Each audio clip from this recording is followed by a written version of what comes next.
সম্প্রতি সামনে এসে গেছে স্টার জলসার আপকামিং ধারাবাহিক তেঁতুল পাতার প্রথম প্রোমো। আর বলা বাহুল্য সবাই আরও এক্সাইটেড হয়ে গেছে। সবাই জানতে চায় এর কাস্টিং কি হচ্ছে, কবে থেকে কোন সময় আসছে।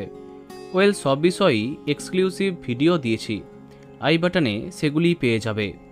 এবার সামনে এলো বড় আপডেট। তেঁতুল পাতা ধারাবাহিকে বনের চরিত্রে আছেন খুব জনপ্রিয় মিঠাই নায়িকা, যার চরিত্রটা গল্পের দ্বিতীয় নায়িকা চরিত্র বলা যেতে পারে। এবার তেঁতুল পাতা ধারাবাহিকের মাধ্যমে কামব্যাক করছেন জনপ্রিয় টেলি অভিনেত্রী ওয়েন্দিলা সাহা। মিঠাই, রানী রাসমণি, খনার বচন, সৌদামিনীর সংসার প্রভৃতি অসংখ্য ধারাবাহিকে প্রধান চরিত্রে তাকে আমরা দেখেছি।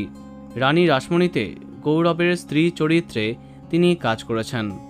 সম্ভবত তাকে শেষবার আমরা দেখেছি তুমি যে আমার মা সিরিয়ালে। অবশেষে স্টার জলসার আপকামিং ধারাবাহিকে কামব্যাক করছেন ওয়েন্দিলা। জানা যাচ্ছে পজিটিভ হতে যাচ্ছে তার এই চরিত্রটা, তবে একটু চমক থাকছে প্রথমের দিকে। বোঝাই যাচ্ছে বেশ জমে যাবে তেঁতুল পাতা। তো বন্ধুরা, কে কে এক্সাইটেড কমেন্টে জানাতে পারো। ভিডিওটি লাইক এবং শেয়ার করো। এই রকম আরও অনেক ভিডিও পেতে সাবস্ক্রাইব কারেন্ট পজ।